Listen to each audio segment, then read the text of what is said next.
My name is Sophie Deutschman, and today I'll be chatting at you about the two-party political system that exists in the United States. George Washington, Alexander Hamilton, and a bunch of other white dudes sat down at a table with a scroll, a feather, and some ink and said we should vote based on two parties, and the rest was history. Obviously, this is a little bit fabricated, not a little bit, a lot fabricated for my amusement, but all those dudes and more did sit down and create the political system that we have going on today, and the two parties are so well known that I shouldn't even have to utter them, but we'll go ahead. Republicans and Democrats, conservative or liberal, elephants or donkeys, red or blue. If you've never heard these terms before, then you're not of legal voting age or you don't care about politics, but that's a whole nother subject. Go vote.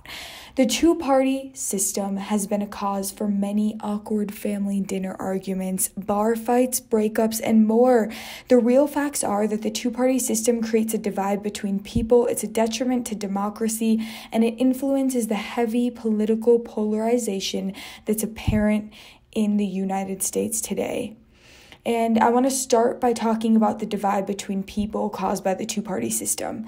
Because Republicans and Democrats are so far apart on the political spectrum, they also have several different values associated with affiliating with them, essentially.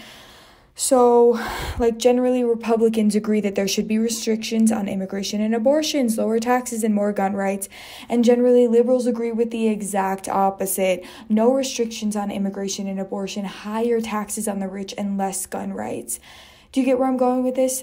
Because we have associated both parties with differing values and opinions, we have therefore isolated them and isolated people along with it. For example, just the other day, I saw a bunch of white dudes walking up and down the streets of Fort Collins, waving a Trump flag and a Confederate flag.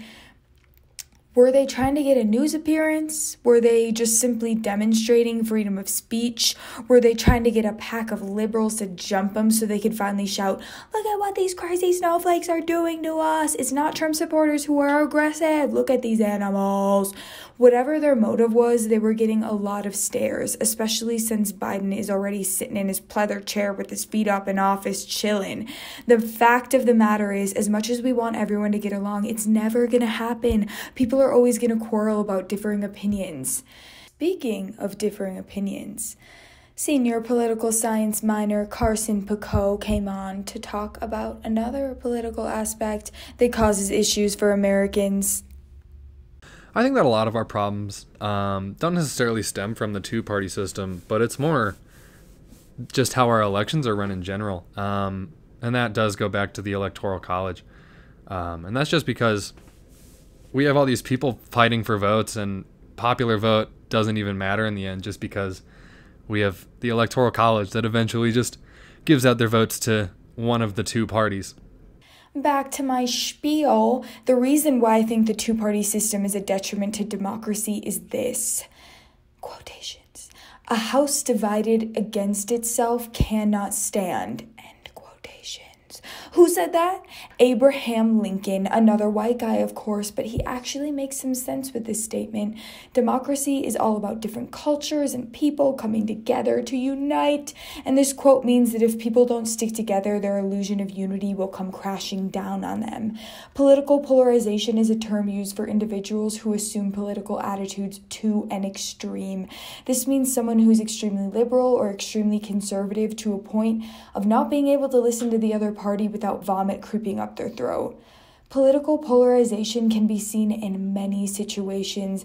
All you have to do is look. It's all around you. So there's silent polarization when you see your grandma's eyes glaze over as you start to give your opinion on abortion. And then there's the aggressive polarization when your cousin Rick throws a meatloaf at your head for talking badly about Trump at the dinner table. Regardless, the two-party system has instigated this sort of aggression and ignorance for too long.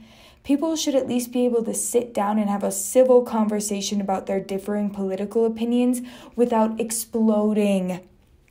Here's a thought.